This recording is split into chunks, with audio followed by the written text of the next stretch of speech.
Sebelum kita beli aplaus dulu untuk para presentator.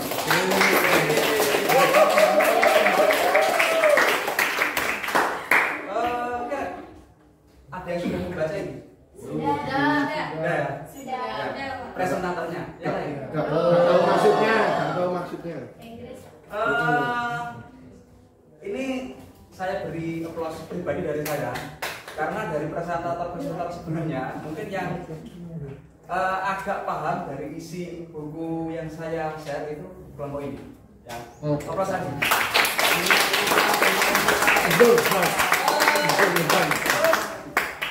Inti pada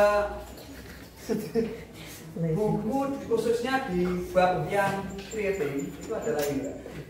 Jadi tadi saat ada yang tanya bagaimana pengembangan media itu sendiri, kalau menurut apa tadi ISD atau Instructional System Design seperti ini: define, develop, evaluate. Ada 3 ini. Define itu mulai mendefinisikan atau menganalisis yang pertama. Jadi semua media ataupun apapun yang itu yang dikembangkan itu kalau sesuai dengan konsep teknologi pembelajaran itu ada 3 ini: define, develop, sampai evaluate. Nah, terus kawasan yang lain ada di mana, Pak? Kan kawasan yang lain selain ini kan ada apa saja? Ada 5 kan dulu. Apa saja? Kan enggak? Yang kelompok 2. Mana kelompok 2? 5 kawasan teknologi pembelajaran. Ini kan apa enggak? Desain, terus apa? Kali development, termasuk evaluate, terus bukan mengelola, bahasa Inggris, mengelola, mengembangkan, memanfaatkan, mendesain.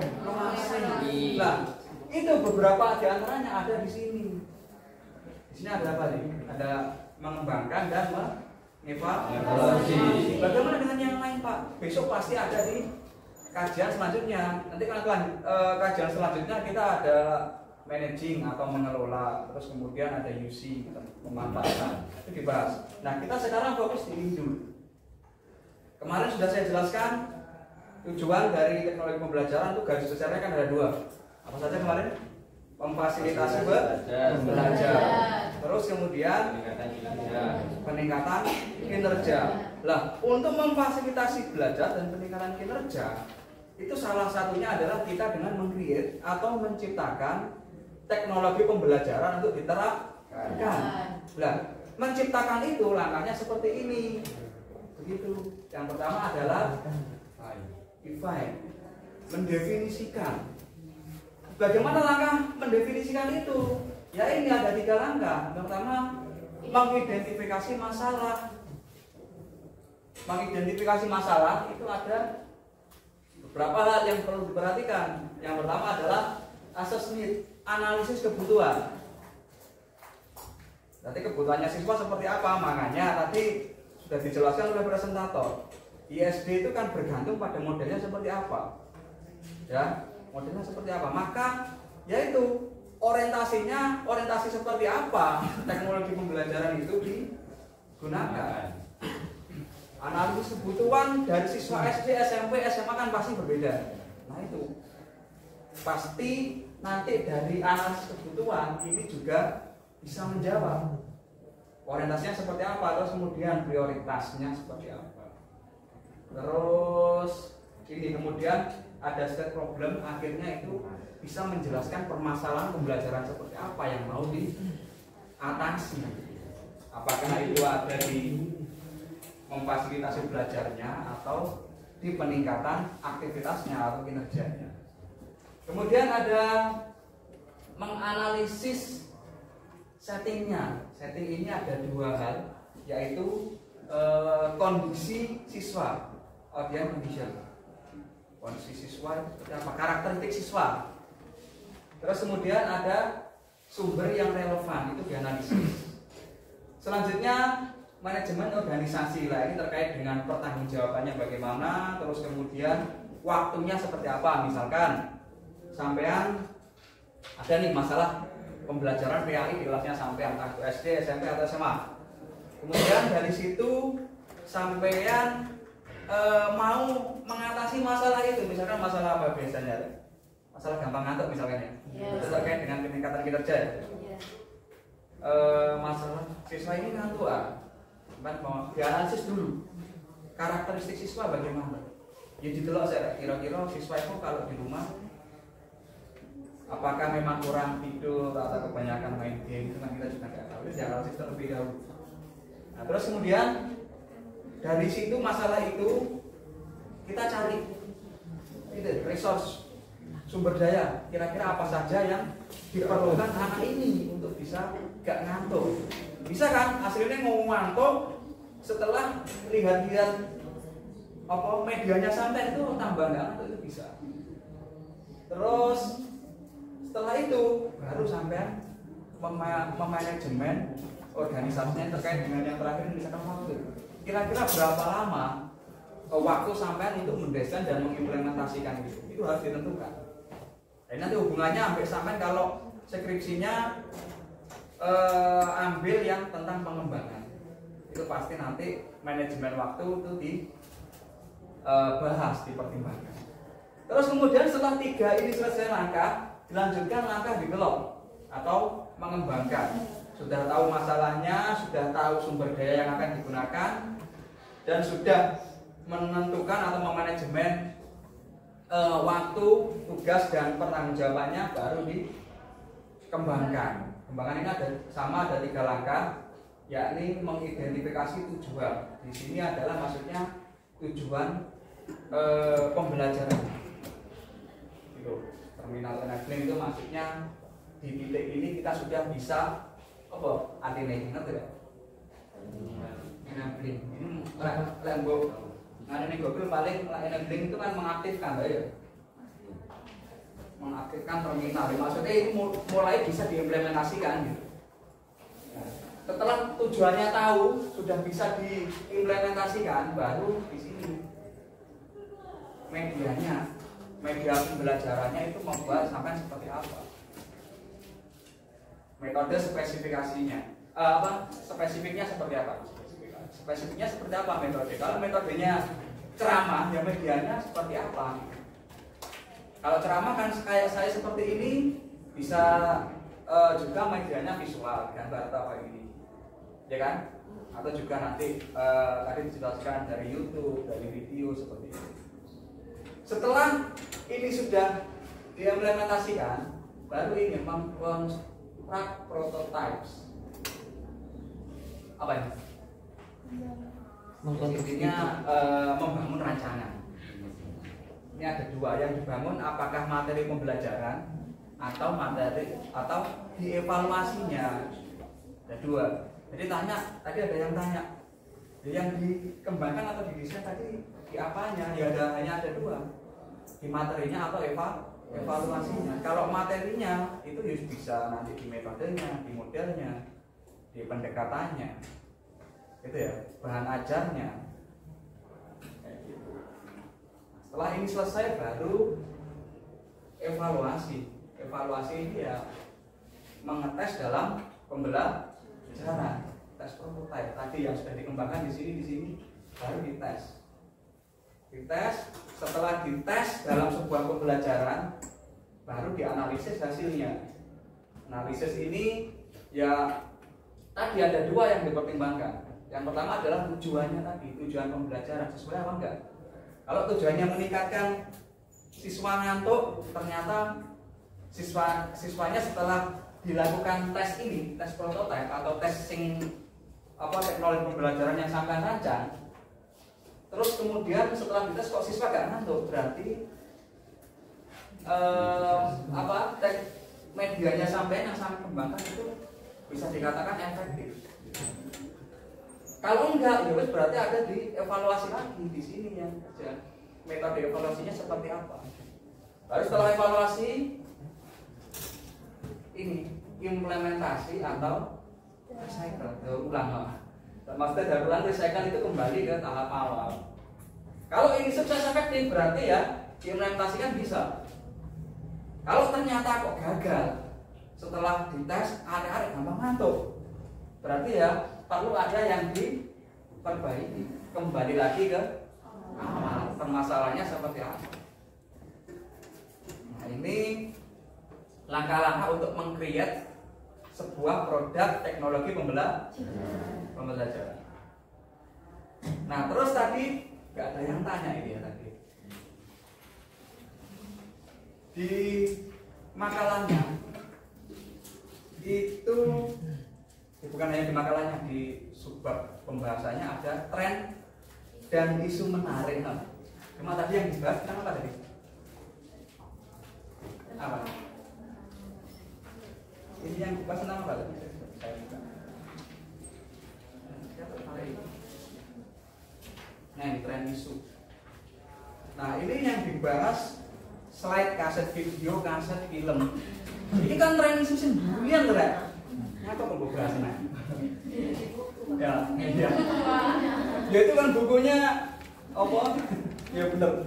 Makanya saya tadi kenapa kok saya menyimpulkan oh ini wis maca buku nih, sampean manut di buku. Bahkan hasil sampean menerjemahkan nih tak delok ya ucapmu macam-macam dhewe delok terjemahanmu asli. Aslinya enggak apa-apa tentang tren dan isu terkait creative. Nah, ini yang di buku itu ya dikembangkan sekitar tahun 2000-an dulu. Itu kan buku itu diterbitkan 2008 kan, sampai kan 2008. Berarti itu ya penulisnya Molinda dan Januszewski itu pertimbangannya 2008 ke bawah. Nah, tadi saya ya tertarik enak yang bertanya bagaimana kalau 2010 ke atas. Dulu kan belum ada smartphone. Ya, kalau zaman dulu itu biasanya kalau saya lihat ada materi di YouTube itu biasanya apa alamatnya ditaruhkan di buku cetaknya. Dulu saya tahu seperti itu. Nah, terus kalau kita membahas tren isu terkini, itu apa yang paling tren saat ini untuk pembelajaran? Hah? AI. Kembali lagi kita membahas tentang AI. Ini makalahnya. Coba saya minta penjelasan dari 4 anggota ini. Teman mengerjakan ini gimana? Nah, jujur gak usah kan? Gak usah. Ya pakai AI, sambungnya sampai terus gak usah kan Pak sampean dengan gak apa-apa. Gak tak nilai terus apa? ada beberapa yang Berapa frase enggak? frase. Terus kalau yang dari buku Ada yang atau langsung ditranslate? Ya, akhir itu ditranslate, kemudian yang C itu yang A poin kedua itu di parafrase. Bahasanya kalau dari buku ditranslate bahasanya acur ya, gak bagus, gak nyambung, makanya di parafrase. Ya seperti itu. Kalau yang AI itu kan latar belakangnya. Oke. Latar belakangnya. Habis ini tak tampilkan bahasa AI itu seperti apa. Kenapa tadi saya kok menyimpulkan. Jadi makalahmu nggak tak cek itu seperti aku ya betul. Ya, ini mari kita jadi ya tolong minimal untuk kelompok-kelompok selanjutnya diikuti ini sapi. Walaupun nggak sepenuhnya dari apa ya pola pikirnya teman-teman yang presentasi, tetapi setidaknya mereka sudah memiliki effort untuk mengkaji sebuah buku dan materi. Semua itu walaupun translate-nya rodok tahu apa dia akan bahasa ini misalkan bacakan saya lucu. Ini tahapan dalam proses ESD. Pertama, tahap analisis adalah untuk menentukan apakah instruksi yang dibutuhkan sama sekali. Nah, ini yakin kok hasil translate, tapi nggak masalah seandainya lebih nganu bisa diparafrasekan bisa lebih baik. Nah, sekarang ini saya bukakan terkait dengan etika penggunaan AI.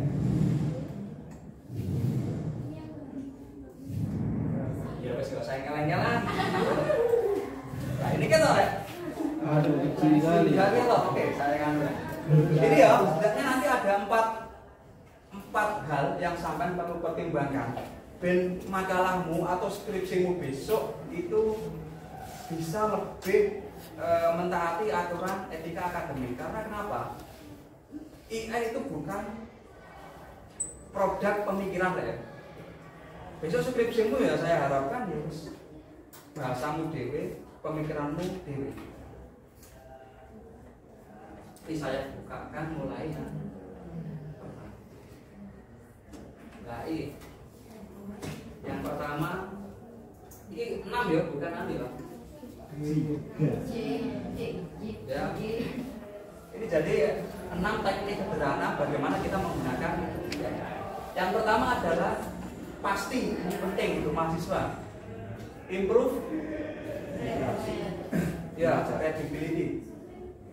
Tingkatkan baca bukunya. Tak ngerjakan juga kalau iya tak mau coba buku sedikit, lebih-lebih dari jurnal. Ya, wes paling enggak itu dalam satu semester sampai pernah lah mau coba satu buku satu jurnal. Walaupun buku yang dibaca itu hanya cuma bab yang sampean kaji tok. Ya, misalkan kelompok ini yang dibakar kreativitas, enggak masalah, sebenarnya ada yang dibaca. Itu untuk meningkatkan bukan itu ini ada readability. Jadi literasi membacanya sampean pasti meningkat. Beda sampean membaca buku di di HP sama buku asli sangat berbeda. Tingkat keterserapan pemahamannya berbeda. Ya. Yang kedua adalah jangan menggunakan AI untuk menulis, maksudnya menulis secara full. Guys itu yang dihindari. Karena apa? Bahasanya AI itu bisa terbaca nanti di akhirat.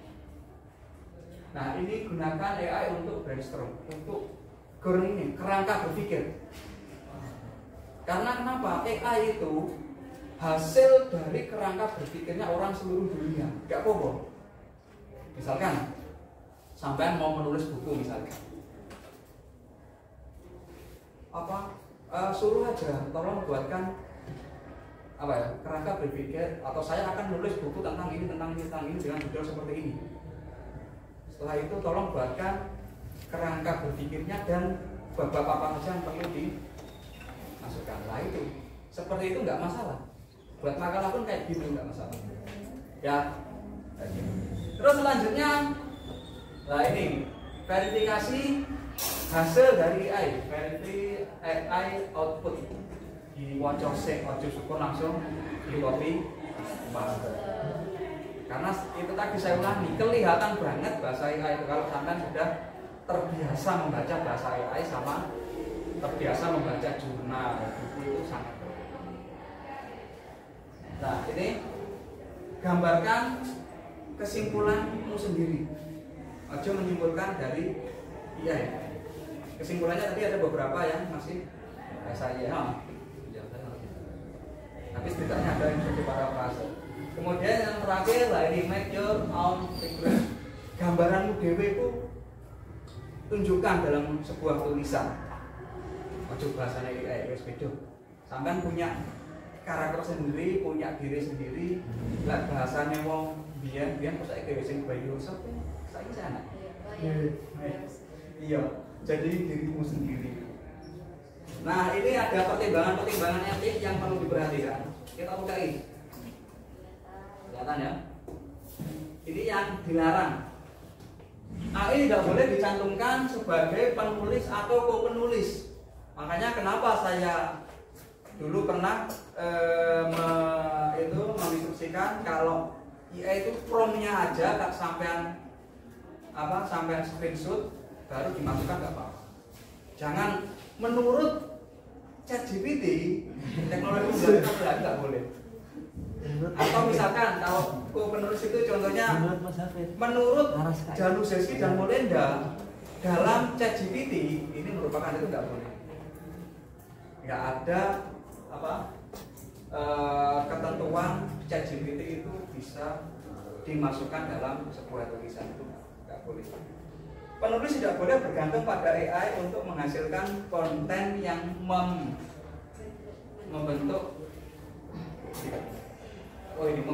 inti intelektual dan naskah. Ya, Sekali lagi intinya kalau sampai menulis mengerjakan tugas, inti dari apa ya, dari isinya muatan yang sampai tulis baik dari makalah maupun skripsi itu ya sampai sendiri yang menentukan, jangan ya ini hanya kerangka berpikir. Terus penulis tidak boleh mengunggah data. Nah, ini data ini sampai khususnya skripsi itu jangan, kalau bisa ya jangan sekali-kali sampai mengunggah deh. Ya itu bisa disalahgunakan. Gimana caranya? Itu misalkan paragrafnya sampean yang mungkin sampai dapatkan dari artikel atau jurnal itu kopikan langsung, misalkan parafrasekan paragraf berikut, itu nggak apa-apa. Tapi kalau dokumen jangan. Kalau itu dokumen pribadi sampai ya kayak skripsi, terus besok khususnya jurnal ya, barang siapa tahu nanti sampai jadi peneliti, jadi itu kan pasti banyak menghasilkan jurnal. Karena apa? Jurnal-jurnal itu kalau sudah masuk ke AI apa ya, misalkan apalagi ke script.com itu sangat banyak yang disalahgunakan. Hanya banyak sekali kan apa jurnal predator, pernah ingat? Ya, kemarin dari ULM itu ada 17 profesor dibatalkan gara-gara jurnalnya menyalahi etika akademik. Tahu ULM, Universitas Lambung Mangkurat, 17 profesor dibatalkan. Paling ya seperti itu kasusnya, tulisannya enggak. Selanjutnya, lah kalau tadi yang dilarang, ini yang diperbolehkan. AI hanya boleh digunakan untuk meningkatkan keterbacaan. Nah, kayak tadi sing apa sampean setelah hasil mentranslate nyapa kok kamu tak bisa digerus. Oh, berbiara. Hasil translate bahasanya murat marit itu sampean wah ini ChatGPT tolong apa beri penjelasan kalimat ini, itu pasti jelasnya. Ya, untuk meningkatkan keterbacaan. Yang kedua, penggunaan alat harus selalu berada di bawah pengawasan manusia. Intinya sampean yang mengendalikan AI. Ojo AI mengendalikan sampean. Bapak saya begitu ya. Dan terakhir, penulis tetap memegang tanggung jawab penuh. Tanggung jawabmu, sok ngerti ditakoni ini akhir. Iya, biar ini gara tugas gak jujur dari lagi nuansa tulisan generatif AI. Ini apa kok saya tahu kita sering mengulang frasa yang mirip, misalkan ini bisa. Selain itu, moreover, this ini not only tidak hanya ya itu this itu lihat tadi latar belakang sampean banyak kata ini sampai selain itu. Wes, kalau itu diulang-ulang udah pasti itu bahasa ya. Coba lihat. Iya enggak? Nah ya, ada ini. Terus pak kata-kata ini terus jelas bahasa AI. Silakan ini lah contohkan itu aja. Saya contohkan ini termasuk studi kasus untuk kelompok anu ya. Kelompok ini kita bareng-bareng. Mana sih? Nah ini lebih dari itu masuk bahasa serapan dari moreover. Banyak sekali, silakan lagi metode ini, desain ini. Ini pasti kalimat-kalimat yang bisa dihasilkan oleh AI. Yang kedua adalah tidak bisa menampilkan nuansa emosional, opini atau sentuhan kreatif yang sulit diprediksi. Bahasa AI itu berwatar ya. Paragraf satu dengan paragraf yang lain itu kalau di tarik garis lurus itu nggak enak. Apa lah ngarani? Titik klimaksnya itu nggak enak. Apa titik puncaknya? Titik puncak pembahasan itu nggak enak. Jadi datar terus. Nah itu mengatasinya gimana Pak? Ya biasanya kalau sampai memang itu tadi menggunakan AI untuk cara atau menentukan pola pikir, ya promptnya harus yang tepat. Untuk bagaimana membuat prompt yang tepat besok saya sisihkan di materi minggu depan. Apa enak metode jenenge KTP. di depan maksudnya ya. Terus yang terakhir adalah tidak mampu membangun argumen kritis. Nah, emosinya sering generik, maksudnya hal-hal yang umum. Contoh nih, this is important, apa itu? Hal ini penting, mengingat ini adalah hal penting, lah itu pasti ya. Nah, ini menjadi kekhawatiran. Kekhawatiran ini disebabkan karena ya pokoknya di sini pasti diulang-ulang kalau bahasa kayak. Jadi itu teman lihatnya coba yang bikin makalah selanjutnya pasti banyak kata-kata ini itu pasti. Ya. Ya tapi kalau kok sampai pas ngerti rumusnya ini akhirnya kata-kata ini bu. Gue request. Ya, ini diganti itu loh ya. Ya seperti itu lah. Kurang lebih. Jadi ini buat pertimbangan sampean, buat catatan ya. Ini nanti saya share poster ini, silakan nanti ya bisa dimanfaatkan untuk mengerjakan tugas-tugas selanjutnya. Juga bisa untuk nanti bahan sampean mengerjakan tugasan. Kan mulai semester depan udah bisa mengajukan ya. Nah, ya semoga bisa tepat waktu semuanya. Oke, sebelum saya akhiri, ada yang ditanyakan? Ya. Seandainya kita membuat kesimpulan, Ya.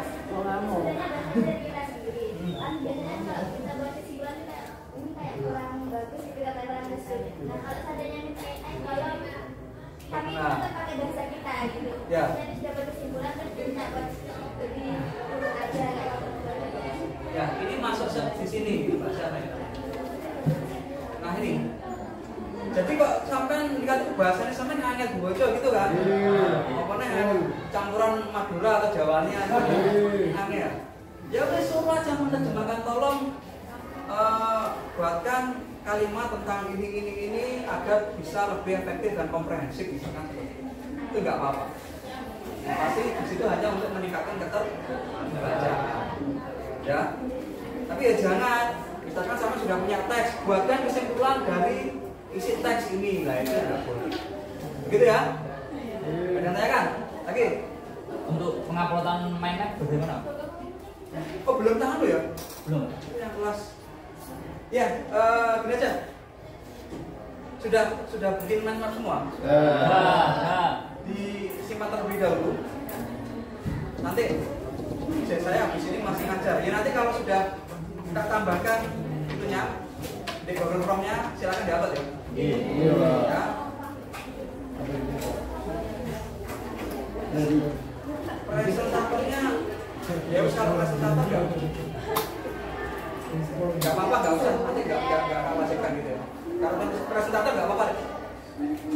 Jadi presentator kan wis memaparkan ngarep loh, sampean sing gawe main materi. Jadi untuk besok-besok juga presentator nggak perlu mengupload. Ya, ada yang tanya lagi? Nah, nggak ada. Sekian ya untuk kuliah pada pagi hari ini. Kita akhiri bersama-sama dengan bacaan hamdalah. Alhamdulillahirabbil alamin. Baik, sekian dari saya. Semoga apa yang kita pelajari pagi hari ini bermanfaat. Amin. Saya akhiri. Wassalamualaikum warahmatullahi wabarakatuh. Waalaikumsalam warahmatullahi wabarakatuh.